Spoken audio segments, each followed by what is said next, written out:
Welcome to the Gary Sinise Foundation podcast. I'm your host, Cristin Bartter, and today we're recording just after Veterans Day. And this Veterans Day is perhaps particularly memorable for our guest, U.S. Army Sergeant Josh Hargis. Welcome, Josh. Thank you for having me here. Of course. I've been looking forward to this. Yeah. Okay, I'm going to share a little bit about you. So Josh served our nation with 4 deployments to Afghanistan as part of Operation Enduring Freedom. And yesterday, he, along with his family, friends, and supporters of our mission, celebrated him receiving the keys and iPad to his mortgage-free, specially adapted, smart technology home, tailored to meet his unique needs. Josh is the 94th recipient of one of these life-changing homes, and I couldn't be more excited to have him with us today to share his story, experiences, and journey that brought him here. All right.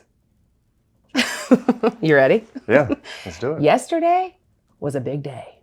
Surreal. Surreal, that's a good word. It feels like a daydream. Oh. It's hard to just wrap my mind around all of it. And my wife and I had the same experience. It's just, we're just wondering when it's all going to sink in and feel like it actually happened. Right. I was going to ask, I was like, the first night in your new home was last night.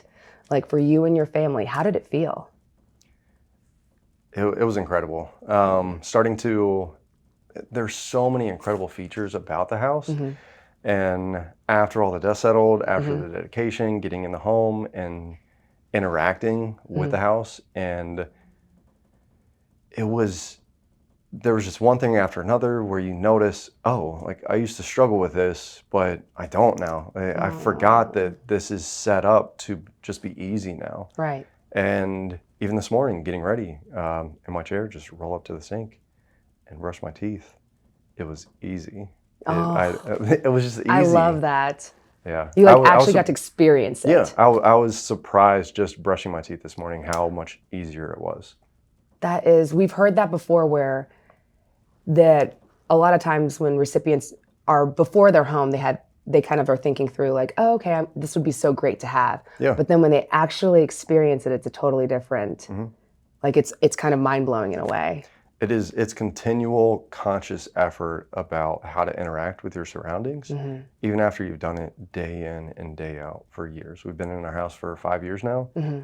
I've been an amputee for 11 since 2013. We've lived in, I think, 3 or 4 different houses now. Wow. And so each one, it poses different problems, and it's just, let's figure out how I need to adjust just to be comfortable in the house. And it was insane last night, this morning, being in the house, and you don't have to think about stuff. You can just be in the moment and kind of check off the list of things you have to do and not have to worry or stress out about it. That's perfect. That's so good to hear. I think sometimes people forget. Like just the little things that we should be grateful for, that we're able to do, and that for you, it can be more challenging. It's just a little reminder of what you're struggling with, essentially. Yeah. Yeah, I'm glad to hear it. That's good. So while the home dedication was yesterday, on Veterans Day, that's when you first got to see your home with your family. Yeah. How special was that? It was incredible. Yeah. Being able to share that with the boys, seeing their reaction, my wife, just overwhelmed with how beautiful the house is. She was focused on that, the aesthetics of it all, and how incredible of a home it was. But for me, I was just really focused on how easy it was going to be to get around the house. All the little details of, like, man, I can still get in. I can get all the way around the dining room table in a wheelchair. Yeah. I've never been able to do that anywhere else before. Really? Yeah. Oh, it's like the little things. It's the little things, yeah, absolutely. even just you saying that kind of struck me a little. Just that you couldn't even get around the whole dining room table, and you noticed that. Yeah. Oh. And that was for me, the most important part about working with the foundation and the builder was designing the house. Okay. I had an idea of how I wanted the house to look, how to flow, the feel of it all. And so I was able to come to them with a floor plan, specific for me, every little detail about how I thought that I would be able to, maximize that efficiency of interacting with the home. Oh. And that's the great thing about the Gary Sinise Foundation is I can think of maybe one other organization that tailor fits these adaptive smart homes to the veteran and their needs. It's so important. And I think one of the things Scott said during the actual ceremony yesterday was, we built 94 homes and not a single one of them is the same. Yeah. And I just thought, how cool is that? Like that you get to be a part of the process and really think about, and you said 4 homes that you've lived in prior to this. So what doesn't work and what does work. Yeah. And I've built houses too. Okay. So then you really know. Yeah. You're very acutely aware. Yeah. I worked for a company managing home builds. And so with those, that was a great experience too, because I got to be in so many houses and see, okay, well that would be a struggle for me. Mm-hmm. But then that would really add, a nice little touch to the home to where it would allow for a little bit more freedom of mobility for me. Another thing about your getting to see your home for the first time, you had a little surprise. Oh yeah, Gary was there, right? Yeah. Casual, just hanging out in your home. Yeah, so we knew that he typically doesn't do those things. No. He likes the focus just to be on the veteran and their experience. But I was really glad that he was there to walk through and to experience that with him, because all of this stems from him. Okay, so what's your favorite feature of the whole home?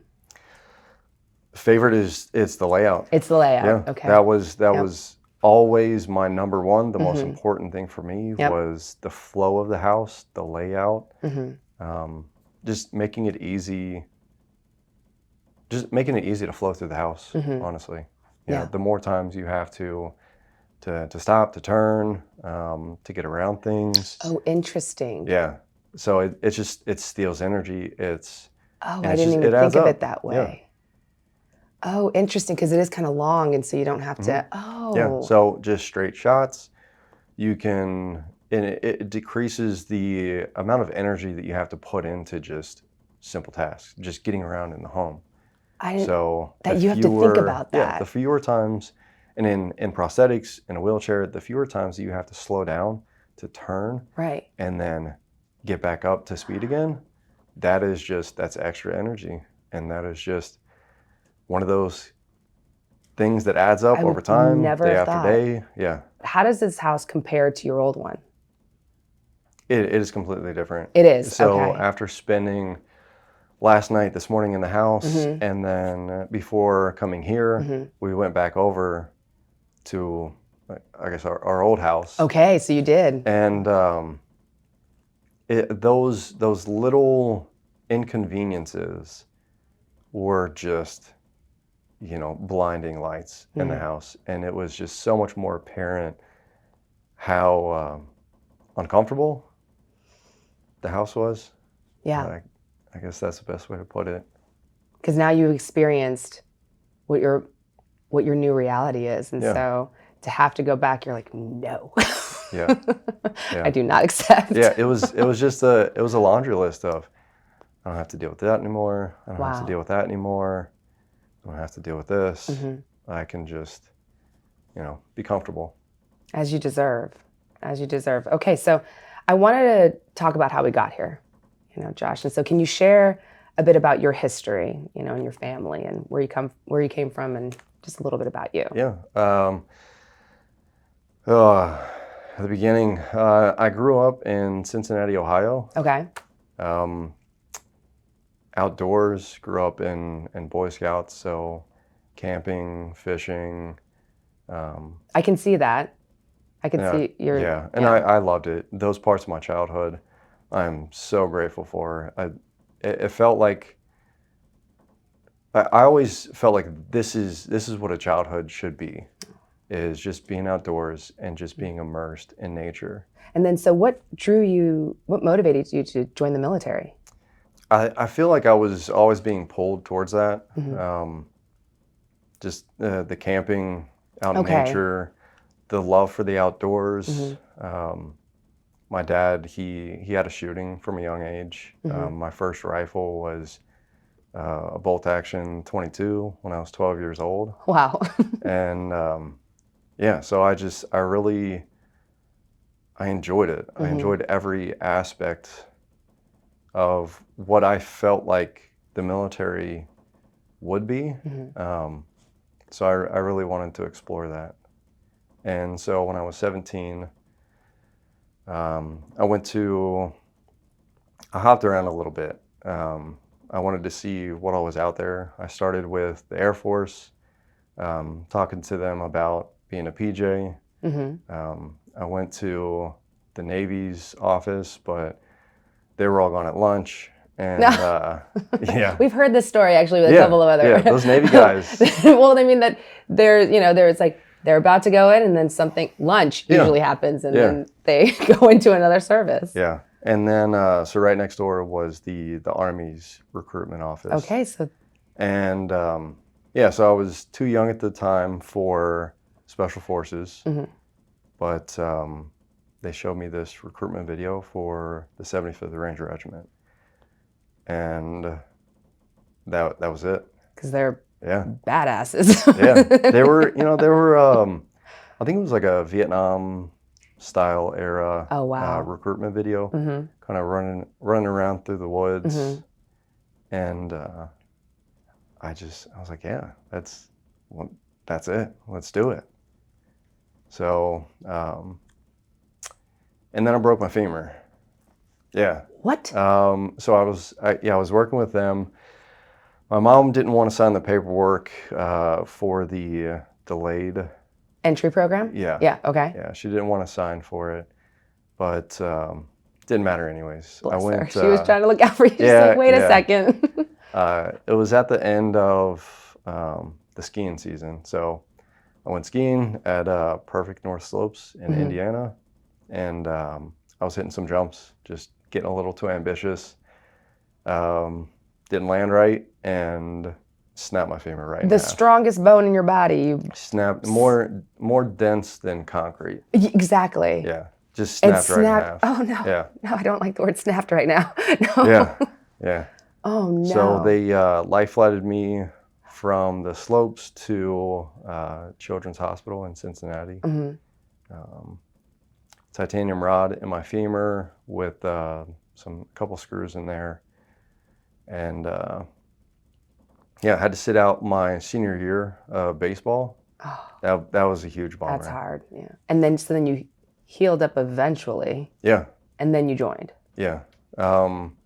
Actually, 3 months after the injury, the way that they put a titanium rod in there, that takes all the pressure off. Oh, wow. So 3 months later, I was back playing baseball again. Yeah. It hurt, Okay. And retraining the gait was the most difficult problem because it's just kind of putting trust back into your body not to break again. But then after that, I went back to the recruiters and I was like, hey guys, I'm back. When can I take off? Wow. Then they introduced me to medical waivers, and that was a whole process, and I got denied. And after 2 years and getting denied 4 different times, there was one recruiter who I think he understood what I wanted and how much I was willing to work for it. And he worked just as hard, and I honestly owe it to him for just keeping up the work and helping me out. That's rare. That's so amazing. Yeah. So then you went on to become an Army Ranger. Yeah. And then you went further beyond that and completed a highly coveted role, which is a canine handler. Yeah, that was fun. Okay, tell us about it. That was a lot of fun. Really? Yeah. The dog that I got was Jany, and he was this young psychopath. Oh my gosh. He was. What a perfect way to describe. I can see him now. Yeah, he was the epitome of a psychopath, but a highly intelligent psychopath. Okay. He could switch tasks on a dime without being directed to, and he understood. Instincts were strong. Yeah, very strong. So he understood the hierarchy of the tasks that he performed. Yeah. The hierarchy. Yeah. Wow. Yeah. Okay, can you explain how?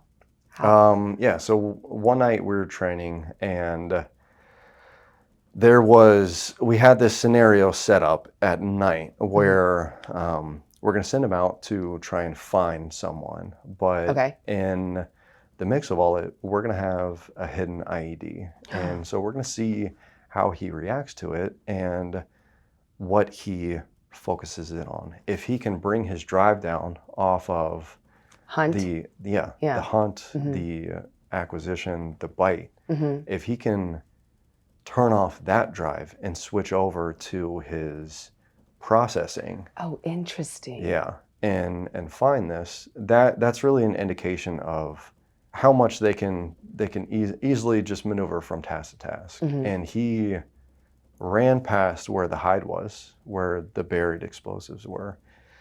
He ran past it because he's just out searching for a person.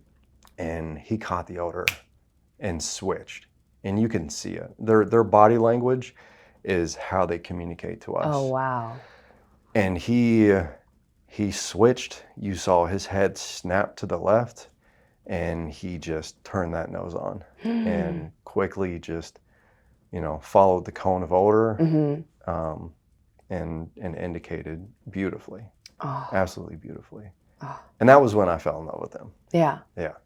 He was frustrating for a while just because he was a knucklehead, and it was hard to keep him reined in. Yeah.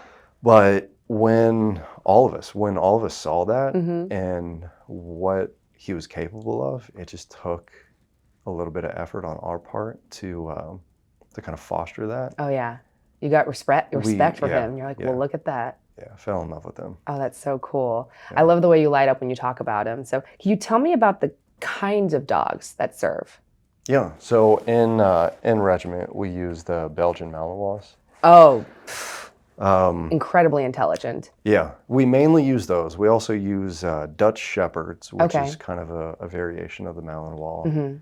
And then a German Shepherd, which is another variation of the Malinois, not the traditional American German Shepherd, long-haired German Shepherd. Right. Yeah. So incredible working dogs, phenomenal drives, great capacity to work, but will literally eat your house if you think that it's going to be a pet. I'd just be like, snuggle with me. Yeah, and they love it. They love it too.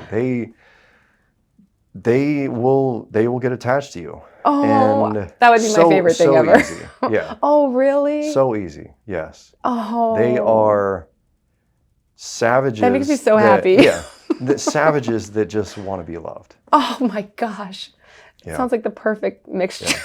Yeah, but if you leave them in your house, they will eat their way out of it. Oh my goodness. Yeah. I had a buddy who thought that it was a good idea to leave a Mal in his laundry room, close the door, and when he came home, he ate a hole in his door to get out because it just didn't want to be in there. They're just like, no, thank you. He knew that there was a way out. Exactly. He just needed to find it. Oh my goodness. And he found a hole in the door. That is so, he created it, but still. He found a soft spot. Yeah. He found the soft spot. Yeah, he found the soft. I don't know if that dog just headbutted its way through there. Exactly. Or what, but to have a video footage. Oh my God. But that sounds so okay. Yeah. They're incredibly intelligent, that breed. My Instagram feed is full of them. I just see them doing all these epic things that are just when you can get a Mal in the hands of a good trainer, they can do some incredible things. Okay, so I was going to ask you, how do they get paired? A lot of it has to do with personality. So, okay, because I was going to say, you're talking about this dog, and how he's he sounds so cute, but just, a little hungry, and then there's you who's just so poised and very, very strong and level-headed. Yeah, and that's what made us a great pair. Okay. You want to find a dog that fits the handler, that can manage that team well, and like Rangers, we love to smash. It's just you point us in a direction and you just let us smash. You sound and like Marines. Yeah. Or we get compared to them all the time. Yeah. And it's Marine with a scalpel kind of thing. That's okay. Yeah. I probably shouldn't have said that. I'm gonna get a hard time for that. But similar. And I have some buddies that are Marines, and it's similar mindset. You just go out and you just do whatever it takes to get it done. Yeah. So I can be a little methodical and intentional with how I do things, and so being paired up with a psychopath, it worked out great. Perfect. It's assess the situation, understand what's needed, and then just send out hell and just let him handle it. Oh, I love that. So do you have a favorite? I'm sure you have plenty of favorite memories with Jany. Do you have a favorite one? My favorite night with him was, so we got it infield on this target, and infield on the target, we landed at the compound, and 3 guys ran from us. The first guy that was the closest, he hid from us, and we have some birds in the sky, so we have a general idea of what's going on. Okay. So I sent out Jany to start searching for this guy that we didn't have eyes on, and he starts searching and picks up odor, and this guy just nosedives into this bush and grabs this guy and pulls him out. Oh my goodness. Pulls him out, and without hesitation, he was 10, 15 feet from the rest of us. We had no clue. Grabs him, pulls him out, so we're able to detain this guy and control that situation. There's 2 other guys. So I pull Jany off and start heading towards the next guy, and he's got to run a head start on us. So I send out Jany, and I'm like, go get him, boy. Go get him. And he takes off like a bat out of hell, runs, I'm following behind, catches up with this guy, runs, just tags him hard, knocks this guy down, and he's down in this, like a dry ditch, like a dry creek. I don't want to go in there. I don't know. Well, it's as the handler, it's better for us to keep distance. We don't know what these guys have on them, so we can assess the situation better with a little bit of standoff. Right.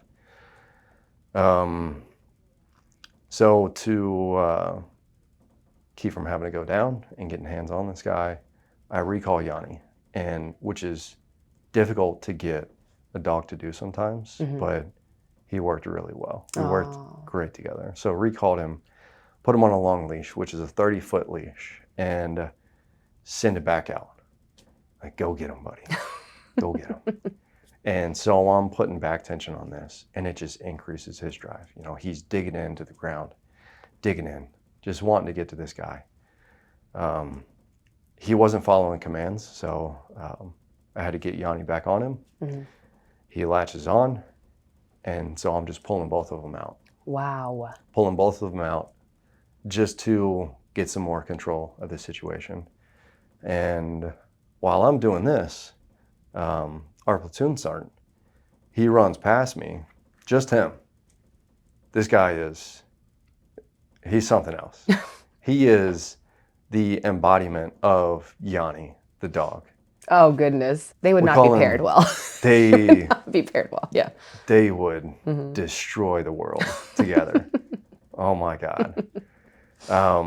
We call him T-Rex. Oh my goodness. Yeah, he was. His name was T-Rex, and he comes sprinting by. I got the last guy. I'm like, I can't help you right now. I can't go with you. My dog is right here. We got another guy. He didn't care. It was just him, comes sprinting by. I got the last guy. Goes running by while I'm working with Jany, get him out of the ditch, get hands on this guy, get him cuffed up. Here comes T-Rex with the last guy. You got him. He got him. Of course he did. Yeah. Just like Jany. Just like Jany. The same enthusiasm, the same efficiency.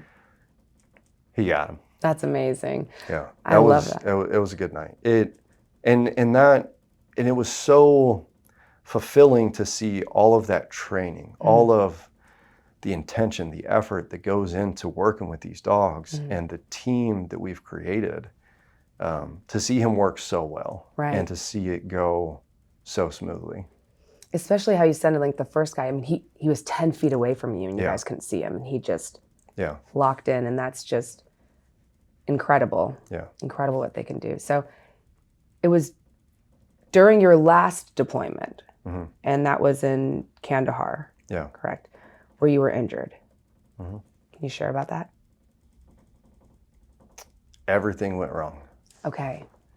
Because everything seems to go right. I mean, that you just explained. I mean, that is incredible. We, all the preparation that's done before a mission typically ensures success. It ensures security for the force. We are pretty confident, pretty damn confident that we're going to get the job done. And that's how it goes 99% of the time. This was my first deployment as a canine handler. Okay.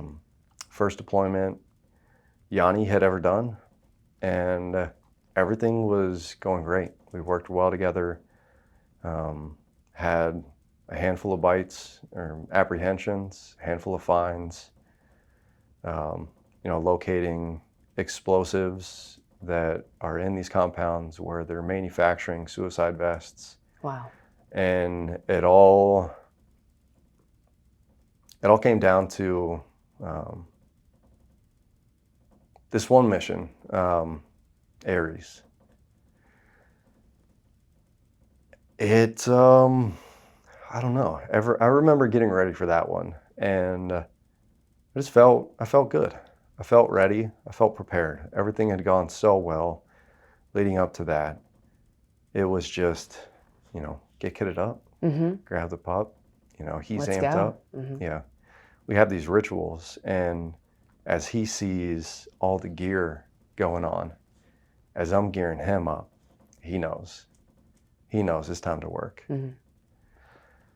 And so we get infilled and we land at the compound. It's at night, and we get the call that there's a squirter, a guy that's running from the compound that we're going to.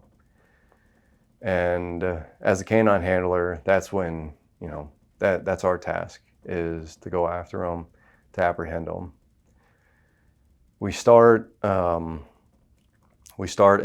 another one of these dry creek beds, and as we're running, I noticed this white engineer tape. It's this cloth fabric that looks like, it comes in these giant like duct tape rolls almost. And it was laid out on the bottom of this dry creek bed, and just didn't have a good feeling about that. So in my mind, I want to follow this because it's put there for a reason. The dark of the night, this being here, I should probably follow this and not deviate from it.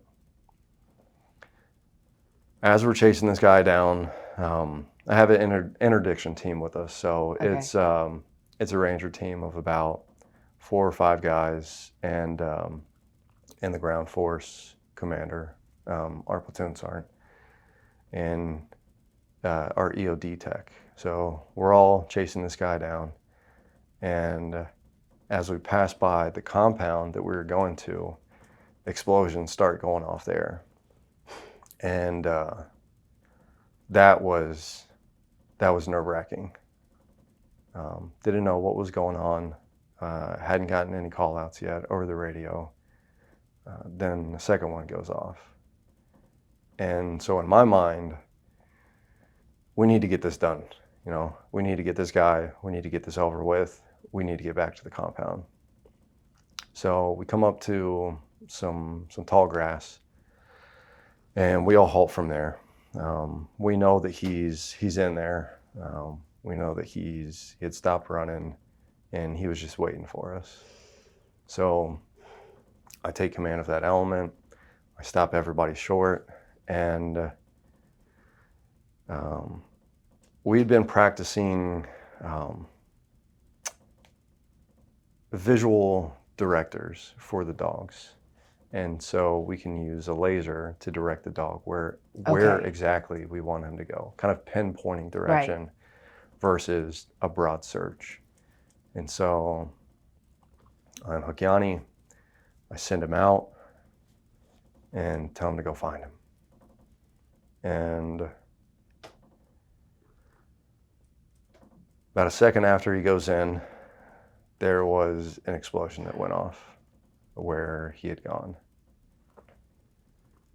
I tried recalling him. I recalled him.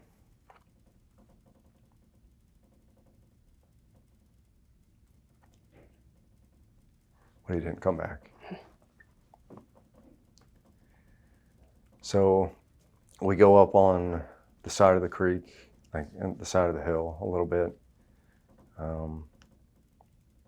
We go about 5 feet up so that we can get a better vantage looking down. And it was just this bare, scorched patch in the dirt. And so we had to make the call that, you know, the dog was down.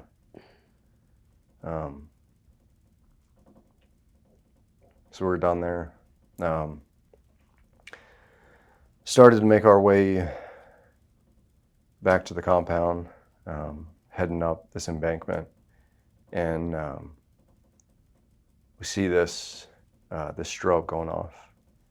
And on the back of Jany's vest is a strobe, so that we know we can, you know, visually follow where he's at. And so I see this strobe going off, and me and my buddy Luke Ryan, me and him, we work up to it, and we found Jany's remains.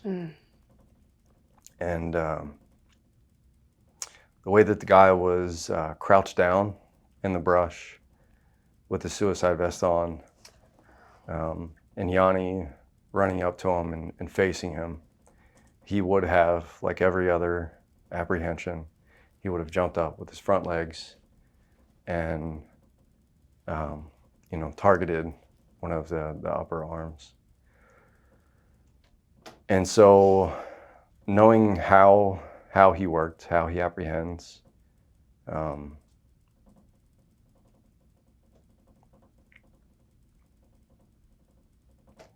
was only half of him left. So from about mid-abdomen down is what remained. But thanks to that IR strobe, I was able to find him and bring him home. So man, it was a lot. It was a lot to take that in and to try and continue to process the situation and think clearly. Because you're still you're still in danger. Yeah, we still got to get back and help the guys out. So the best thing that I could do was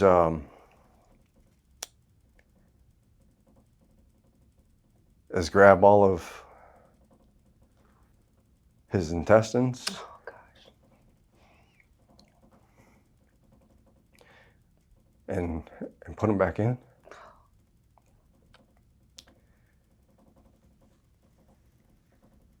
And I grabbed his legs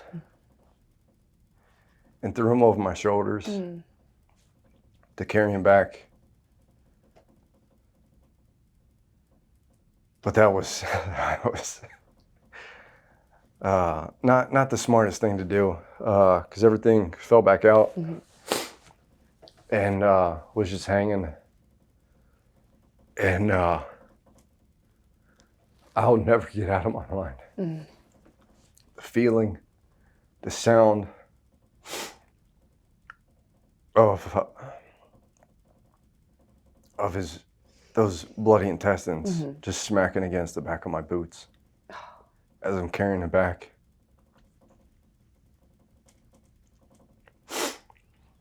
We get back to the target compound, and I walk past Patrick Hawkins, who had already expired.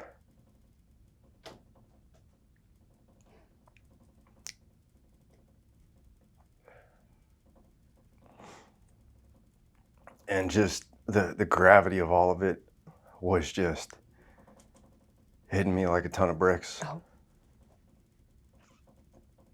But I understood that, it wasn't over. There was so much work to do still. And so I lay down Jany, not knowing that I had just walked into a minefield. And so I laid him down, pulled out the only thing that I had to kind of package him up, pulled out a flag that I had in my kit, and I carried it every single mission that I'd ever been on.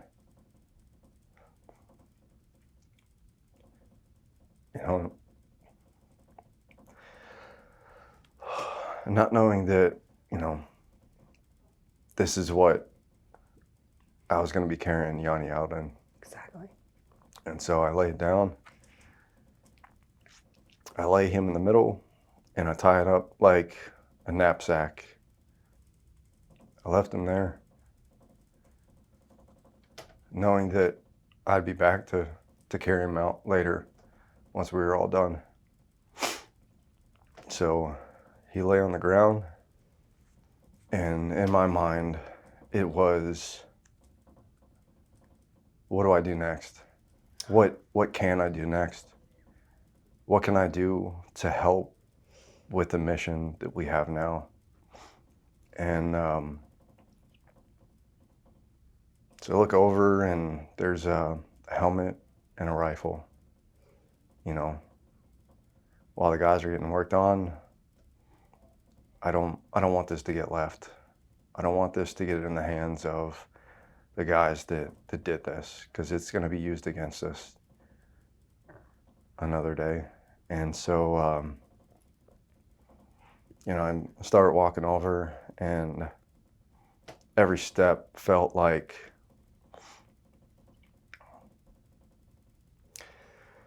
I was, having to peel my boots off of hot pavement that they had, kind of stuck to. I understood after I had seen Patrick that, this wasn't going to be something that was going to be easy to get out of. Right. But I couldn't just freeze and not doing anything else. So as I'm working over, Joe Dawson, he was our EOD tech.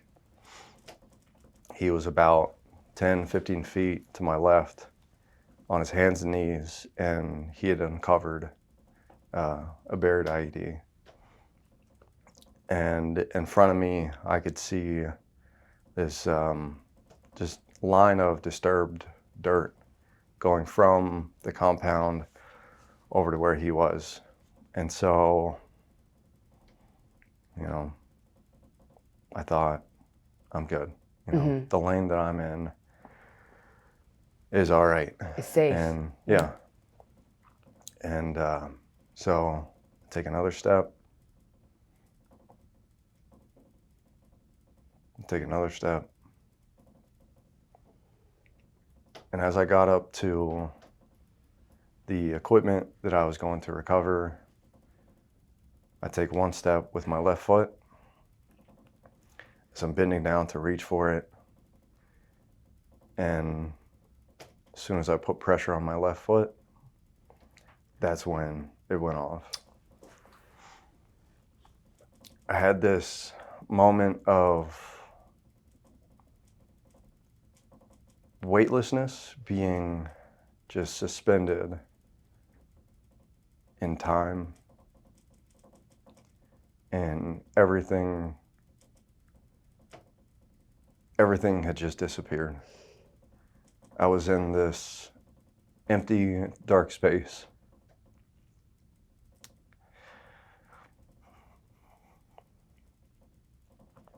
But there were two familiar faces. My wife and our unborn child. And I just found out about a week and a half before. 1 week before. Yeah. I saw the smiles on their faces, and I just felt at peace.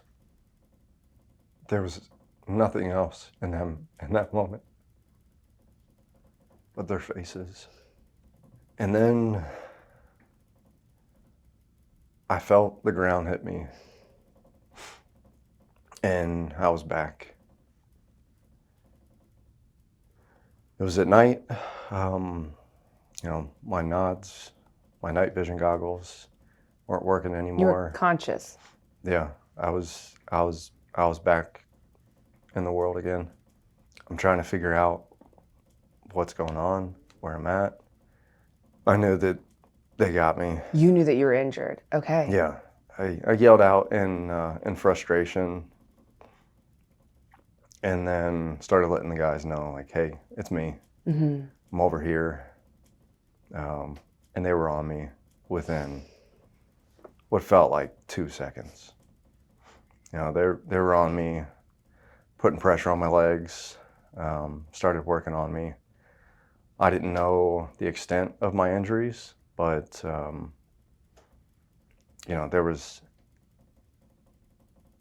there's nothing that I could do. Mm-hmm.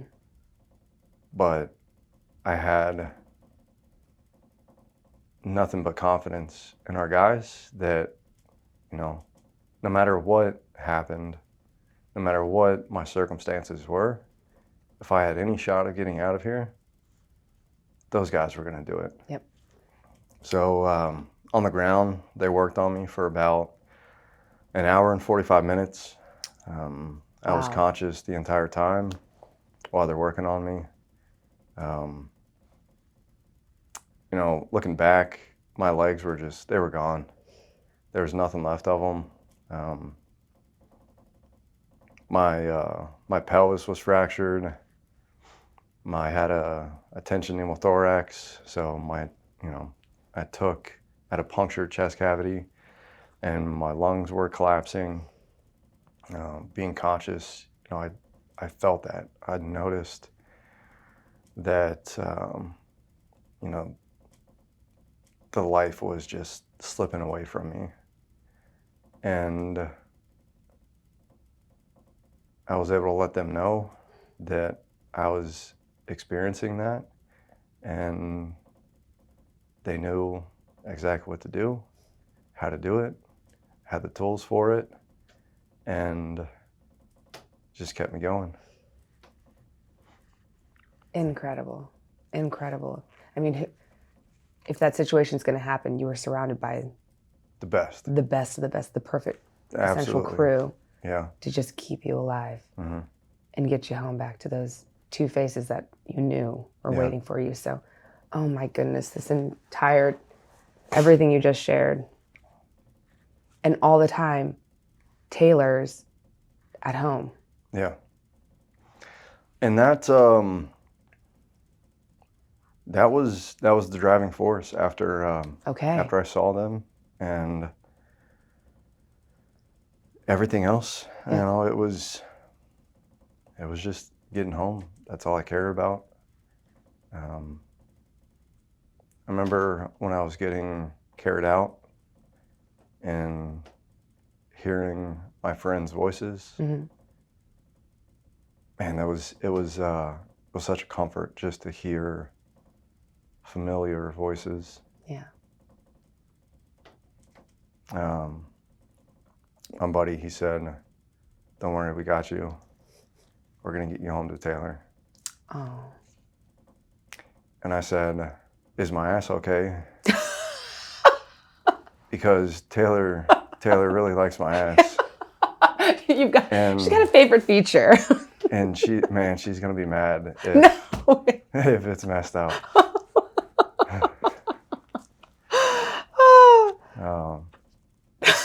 It was a trip, but I'm so grateful that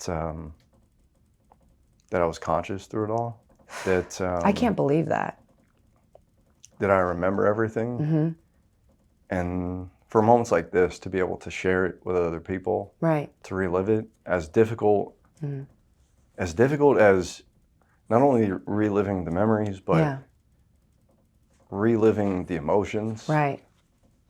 It is so cathartic. Yeah. Yeah. Doing it for 11 years now and rehashing everything over and over again, it has been the healthiest way with dealing with everything. That makes me so happy to hear. This is a piece of me that now lives in you, Mm-hmm. that lives in everyone else Mm-hmm. that sees this. And a little bit of that weight that I carry around that I can share with everyone else. Mm-hmm. Sharing your story, and many people might actually recognize you because there's this powerful photo of you in your hospital bed, and we're going to show it to people who are watching, but if you're listening, I absolutely urge you to go Google. It's the salute seen around the world is what it's called, and you can just type that in and it will pop up. And to describe it, for those of you who can't see it right now, you're laying in the hospital bed, and you are obviously very injured. There's tubes. You look like you're intubated. Yeah. And if your hand wasn't up, I would have assumed you were unconscious. Yeah. And on your hospital blanket is the Purple Heart. And the thing that is the most striking is that you are rendering a salute. And so can you tell us about that moment and just what it meant to you? It was just the Ranger spirit. Mm-hmm. It was everything that they instill in us. Mm-hmm. I could hear their voices, and they announced the battalion commander as he entered the room, and they were there to present us with the Purple Hearts. And as they announced him, it didn't feel like, it wasn't anything that I was trying to do, that I even thought about. It was just, this is what we do. You know, I talked about yesterday at the dedication, you know, the last stanza of the Ranger Creed. Readily will I display the intestinal fortitude required to fight on to the Ranger objective, though I be the lone survivor.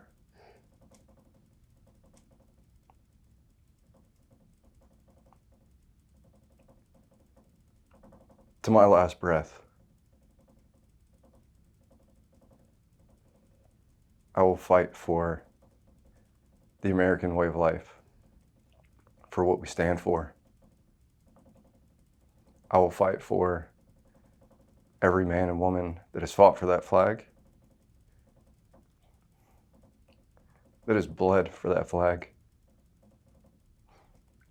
that has given their life to make sure that that flag still stands. And even though at that point I was out of the fight wasn't over for me. And I was ready. Mm-hmm. I was ready to keep going. Mm-hmm. You're a Ranger through and through. You got a family to live for now. Mm-hmm. Yeah. Well, as you know, this podcast is in honor of Mac, Gary's son, who we lost earlier this year.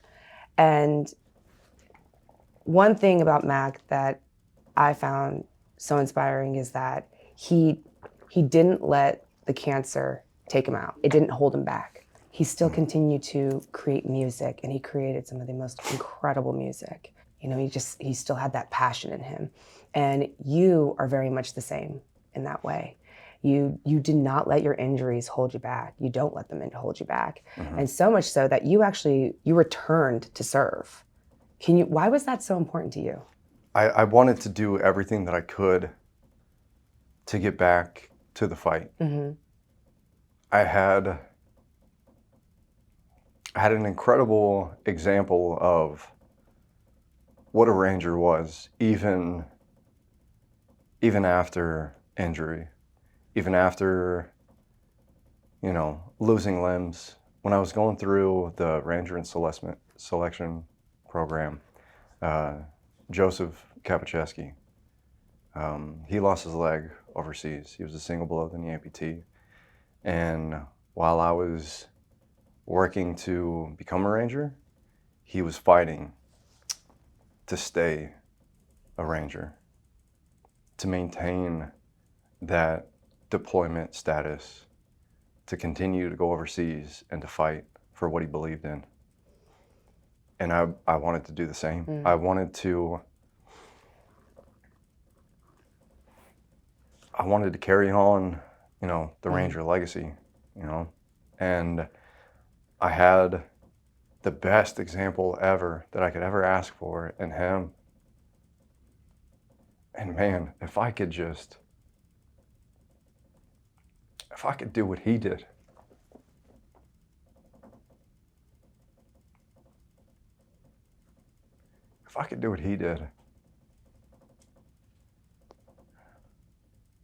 I'm gonna do everything that I can. Mm-hmm. So I got to work. Rehab was a grueling process. Getting back in shape, learning how to use prosthetics. Right. Trying to push my limits as hard, as far, as fast as I could. Mm-hmm. Because I knew the window it'd close eventually, to where it wouldn't be an option to get back to regiment. Right.